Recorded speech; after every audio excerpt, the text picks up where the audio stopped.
तो ये उद्घाटन की तस्वीरें आपने अभी देखी, लेकिन इसके बाद अब राजनीति एक तरह से चरम पर है और आप ये समझिए कि क्या हुआ है। ये गौरवशाली लम्हा है, ऐतिहासिक लम्हा है। इससे ज्यादा विपक्ष के लिए मायने ये रखता है कि किसने किया है। जरा ये देखिए, ये बड़ी खबर इस वक्त आपको बता रहे हैं। विपक्षी पार्टियों ने एक तरह से संसद का अपमान शुरू कर दिया है। आरजेडी के ताबूत वाले ट्वीट के बाद भारतीय जनता पार्टी ने भी इसका रिप्लाई किया है। जरा ये देखिए, भारतीय जनता पार्टी ने कहा कि तय हुआ संसद देश का, ताबूत आपका। ये भारतीय जनता पार्टी ने उत्तर दिया है, जरा सुनिए।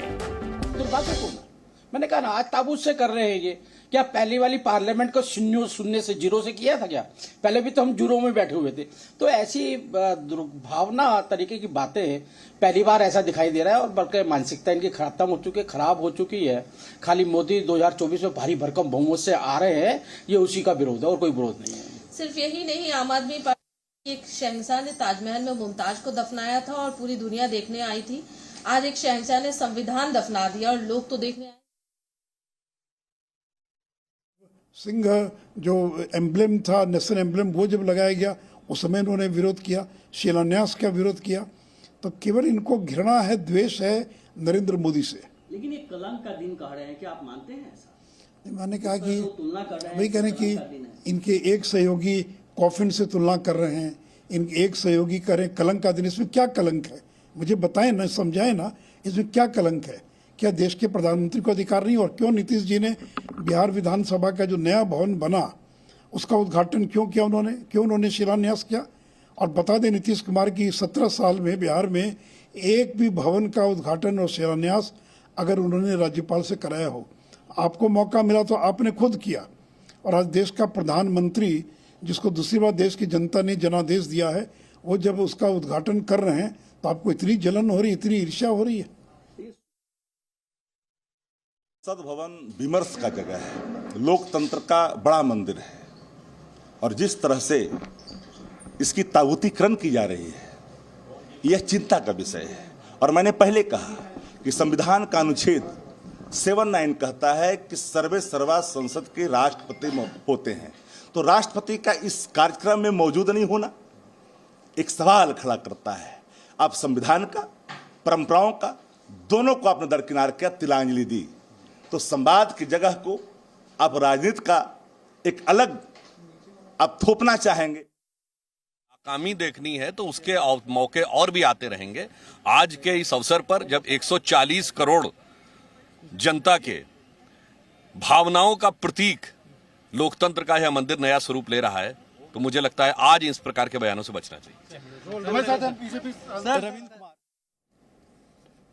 तो प्रतिक्रियाएं लगातार आ रही हैं और प्रतिक्रियाओं का दौर अभी चलता रहेगा, क्योंकि संसद भवन का उद्घाटन तो हुआ है, लेकिन इसके साथ अभी 12 बजे के बाद एक नया कार्यक्रम भी वहां पर होगा और उसके बाद प्रधानमंत्री वहां अपनी बात भी रखेंगे। उससे पहले मन की बात भी है और दूसरे कार्यक्रम भी हैं, जिनकी झलकियां, जिनकी तस्वीरें हम आप तक लगातार पहुंचाते रहेंगे। कुछ खास मेहमान हमारे साथ हैं, उनका परिचय कराते हुए हम चर्चा की शुरुआत करते हैं। हमारे साथ इस वक्त चितरंजन गगन है, जो आरजेडी के प्रवक्ता हैं, मैं उनके पास जाऊंगा, लेकिन हरीश त्रिपाठी जी भी हमारे साथ हैं। इस वक्त आर्किटेक्ट हैं, जाने माने साथी पंडित एस गणेश इस वक्त हमारे साथ जुड़े हुए हैं, जो धर्माचार्य हैं।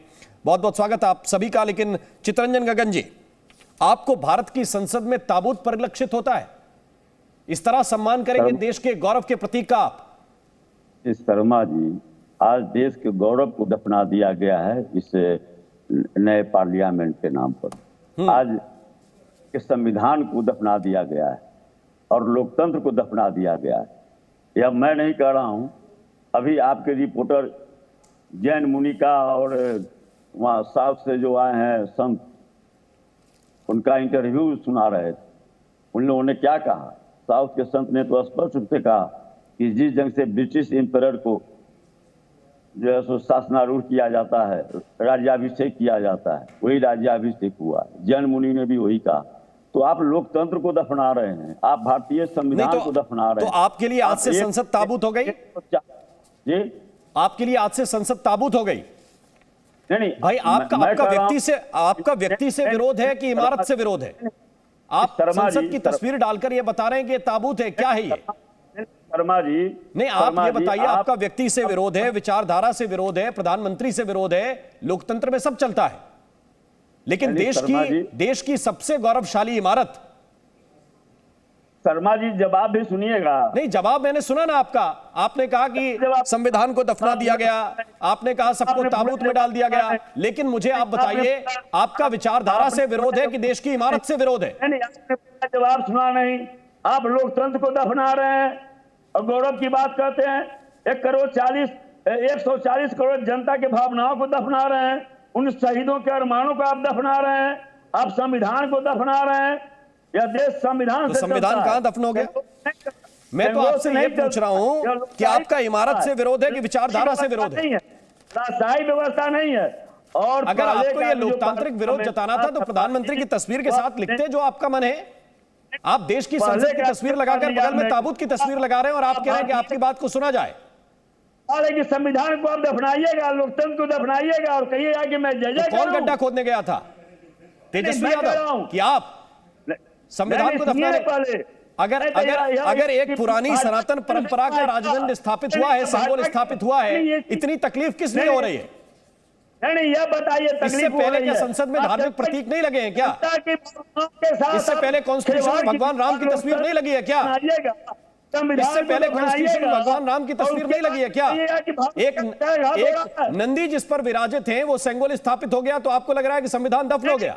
उसी संविधान की मूल प्रति पर भगवान राम के दरबार की आपने तस्वीर नहीं देखी क्या? तब किसी ने नहीं कहा कि ये संविधान कैसे निर्मित हुआ? क्या बताइए, भारत लोकतांत्रिक देश है या राजतंत्र है यहाँ पर? सो बताइए। तो क्या प्रधानमंत्री नरेंद्र मोदी ने अपने घर के अंदर सेंगोल रख लिया क्या? भाई, संसद में वहां रखा है जहां लोकसभा का स्पीकर बैठेगा, और लोकसभा का स्पीकर आज बीजेपी की सरकार है तो उनका नेता है, कल के दिन आपका नेता भी हो सकता है। लेकिन सेंगोल बगल में इसलिए स्थापित है क्योंकि वो न्याय की सत्ता का प्रतीक है। आपको मालूम है कि राजदंड और धर्मदंड और धर्म राजा के प्रतीक क्या है? आपको जानकारी है इस बात की? राजा का धर्म क्या है, राजा का राजधर्म क्या है, ये मालूम है आपको? अगर आप धर्म को सिर्फ रिलीजन मानते हैं तो आपके लिए दिक्कत है। राजा का राजधर्म याद दिलाने के लिए, उसको न्याय धर्म याद दिलाने के लिए वो राजदंड सौंपा जाता था। अगर आपको जानकारी का अभाव है तो जानकारी दुरुस्त कीजिए, जो नहीं है वो मुझसे पूछ लीजिए। चाहते हैं देश में आप संसद की तुलना ताबूत से करेंगे, आप संसद की तुलना ताबूत से करेंगे और बताएंगे आपको कि संविधान दफना दिया गया। आप बोल रहे हैं ये संविधान की वजह से, मैं बोल रहा हूं ये संविधान की वजह से। संसद के नाम पर मजाक कर रहे हैं, देश की जनता के पैसा के साथ आप खिलवाड़ कर रहे हैं, देश के मजदूरों का जो श्रम लगा है उसके साथ आप नाइंसाफी कर रहे हैं। मैं आपको एक अच्छा सुझाव दे रहा हूं, मैं आपको एक अच्छा सुझाव दे रहा हूं।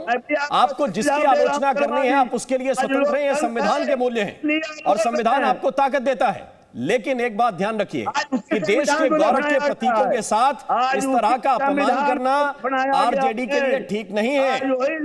जो समाजवाद की बातें, समाजवाद का चिंतन, जो लोहिया की बातें, जो लोकनायक जयप्रकाश जी की बातें कहने वाले लोग हैं, वो अगर देश के गौरव के प्रतीक का एक ताबूत के साथ तुलना करेंगे तो इनके लिए विचारधारा के स्तर पर यह ठीक नहीं है। ये सामान्य सुझाव है, इसको गलत दृष्टिकोण से मत लीजिए चित्रंजन गगन। लोकतंत्र की हत्या कीजिए। ठीक है, और मैं हमारे साथ कुछ और खास मेहमान है, मैं उनके पास चलना चाहता हूं। इस वक्त हमारे साथ गुरु प्रकाश हैं, जो प्रवक्ता है भारतीय जनता पार्टी के। गुरु प्रकाश, वो कह रहे हैं कि संविधान दफना दिया इसलिए ताबूत लगा दिया।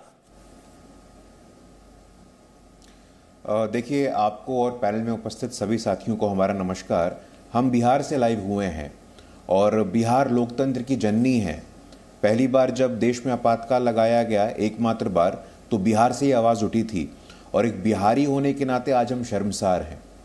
हमारे मन में बहुत पीड़ा है, हमारे मन में बहुत दुख है कि कोई पॉलिटिकल पार्टी अपने राजनीतिक विपक्ष में इतनी अंधी कैसे हो सकती है।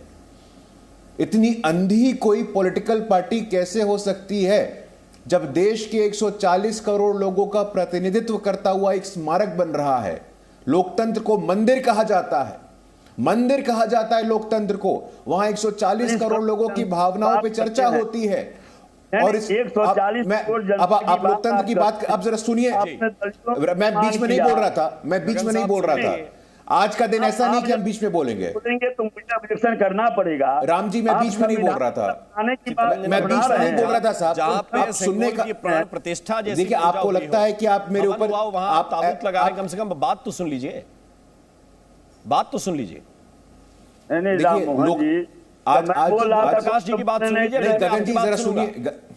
आपकी अभिव्यक्ति, आपको लगा कि संविधान अपना दिया गया है, अभिव्यक्ति के 100 तरीके हो सकते हैं, आप भी अपनी बात कह रहे हैं, वीडियो संदेश जारी करा दीजिए तेजस्वी जी के द्वारा, लालू जी के द्वारा, आपके द्वारा, आप बता दीजिए कि क्या भावनाएं व्यक्त करना चाहते हैं। लेकिन आप संसद भवन की तस्वीर के साथ ताबूत लगाएंगे, ये आपकी अभिव्यक्ति है, ये आपकी अभिव्यक्ति और उसकी आलोचना सुनना भी आपको पसंद नहीं है। आप जो है सो आदिवासी का अपमान कीजिए, आदिवासी महिलाओं का अपमान कीजिए, भारतीय संविधान को आप दफनाने का काम कीजिए और मैं ताली पीटूं। हाँ, और आप ताबूत लगाएं, आप ताबूत लगाएं। इसी अगर आप संसद को ताबूत मान रहे हैं तो कल से आरजेडी के सांसद उसमें बैठने नहीं जाएंगे क्या? वो जो है तो किसी पार्टी जाएंगे ना, फिर कहिएगा कि ताबूत के अंदर हमारा भी सांसद बैठा है। कितनी जबरदस्त अभिव्यक्ति है और क्या गजब की क्रिएटिविटी है। किसी के पार्टी ऐसी अद्भुत क्रिएटिविटी के लिए ऑस्कर मिलना चाहिए आरजेडी को। नहीं सुन लीजिए पहले, मैं बता रहा हूं, ऐसी अद्भुत क्रिएटिविटी के लिए ऑस्कर मिलना चाहिए ना। गुरु प्रकाश जी, आप अपनी बात कंप्लीट कीजिए। नहीं, देखिए, हम लोकतंत्र और संसदीय मर्यादा की बात कर रहे हैं। मैं चाहूं तो इनके ऊपर चिल्ला सकता हूं, लेकिन आज का दिन ऐसा नहीं है और हमारे लोकतंत्र में मूल्यों के, आदर्शों के अपने संस्कार होते हैं। मैं सुन रहा था आपको पूरे देश ने सुना है। गगन जी, मैं आपसे आग्रह करता हूं कि अब चर्चा हो और एक संवेदनशील चर्चा हो। बिहार के हम सब रहने वाले हैं और बिहार के 13 करोड़ लोगों को शर्मसार किया है राष्ट्रीय जनता दल ने, और मैं जानता हूं कि आपके लिए भी बहुत असहज स्थिति है। आप गंभीर व्यक्ति हैं, आपके लिए ये स्थिति बहुत ही असहज है, हम समझ रहे हैं। आपके शब्दों से नहीं, देखिए, आपके बीच में हम नहीं बोल रहे थे गगन साहब, मैं आपके बीच में नहीं बोल रहा था। आपके लिए भी स्थिति बहुत असहज है। क्या पार्टी ने ट्वीट कर दिया, अब उसको किसी प्रकार से डिफेंड करना है? देखिए, तर्कों के साथ, तथ्यों के साथ आप हमारा विरोध करिए, आप हमारा आलोचना करिए। और आप, उससे पहले सुधांशु त्रिवेदी जो राज्यसभा के सांसद हैं भारतीय जनता पार्टी के, उन्होंने क्या कहा इस विषय को लेकर, उनकी बात आपको सुनाते हैं। बीजेपी सांसद सुधांशु त्रिवेदी। सुधांशु जी, नए संसद भवन का उद्घाटन हुआ, आप लोग शरीक हुए, देश को गर्व है, लेकिन कई विपक्षी दलों को गर्व नहीं है। आरजेडी ने ताबूत के रूप में इसको पेश किया है। मेरा कहना है कि आज का यह शुभ अवसर है जब 21वीं सदी में नया भारत नई शक्ति के साथ उभरता हुआ दिख रहा है, तो लोकतंत्र का नया मंदिर भी नया भव्य स्वरूप देता दिख रहा है। मुझे लगता है कि इस समय में किसी भी प्रकार की छीटाकशी और टीका टिप्पणी नहीं करनी चाहिए। राजनीतिक बयानबाजी के लिए अन्य भी आगे अवसर मिलते रहेंगे। लेकिन सुधांशु जी, पूरे देश को गर्व है, 140 करोड़ लोगों को गर्व है। सबने देखा, सबने सुबह से ही देख रहे हैं कि किस तरह से हवन हो रहा, सनातन परंपरा हो रहा है। लेकिन इस परंपरा के बावजूद कई लोग ताबूत कर रहे हैं, कोई लोग मकबरा कर रहे हैं। ये जनभावना का भी लग रहा है कि खिलाफ है। मुझे लगता है कि अगर किसी को अपनी कोई राजनीतिक हसरतों की नाकामी देखनी है तो उसके मौके और भी आते रहेंगे। आज के इस अवसर पर जब 140 करोड़ जनता के भावनाओं का प्रतीक लोकतंत्र का यह मंदिर नया स्वरूप ले रहा है, तो मुझे लगता है आज इस प्रकार के बयानों से बचना चाहिए। रविंद्र कुमार, जी मीडिया, दिल्ली। आम आदमी पार्टी की ओर से रीना गुप्ता जी इस वक्त हमारे साथ हैं। रीना जी, आपका भी बहुत स्वागत है। और सवाल इसी बात को लेकर, क्योंकि एक तरफ तो आरजेडी की तस्वीर आपने ये देखी ट्वीट की, दूसरी तरफ सौरभ भारद्वाज भी कुछ इसी तरह की बातें लिख रहे हैं, आप क्या कहेंगे? देखिए राम जी, आज देश की नई पार्लियामेंट का उद्घाटन है। पूरे देश के जो हम लोग हैं, हम सब के टैक्स के पैसे से नई पार्लियामेंट बनी है, बहुत बड़ा दिन है जी। लेकिन भारत की परंपरा ये कहती है कि कोई भी बड़ा शुभ दिन हो जो आपकी फैमिली के सबसे बड़े हैं उनको बुलाया जाए। भारत के संविधान के अनुसार जो हमारी राष्ट्रपति हैं, वो फर्स्ट लेडी हैं देश की, उनको आज क्यों नहीं बुलाया गया? ये दिन और शुभ होता अगर आप उनको भी वही सम्मान देते, उनको भी बुलाते। ये हमारा संविधान भी कहता है, आर्टिकल 79 कहता है कि पार्लियामेंट क्या है, राष्ट्रपति और 2 हाउसेस, राज्यसभा लोकसभा। तो क्योंकि वो एक आदिवासी महिला है, क्या सिर्फ इस वजह से उनको नहीं बुलाया गया? मोदी जी को फोटो खिंचवाने का बहुत शौक है, उसमें कोई दो राय नहीं है। आप फोटो खिंचवाइए, आप उद्घाटन करिए, लेकिन आप राष्ट्रपति का क्यों इस तरह से अपमान कर रहे हैं? उनको बुला लेते, ठीक। वो साइड पे बैठ जाती, आप उद्घाटन देखिए, करते, विपक्ष पूरे अगर देश में, सुझाव पूरी के दुनिया विषय में बात फोटो छप करे, जाते। विपक्ष आलोचना के दृष्टिकोण में बात करे, दोनों बातें स्वीकार्य हैं, लोकतंत्र की यही खूबसूरती है। लेकिन इसके साथ साथ सवाल यह भी है कि आप किन चीजों से तुलना कर रहे हैं। जी न्यूज़।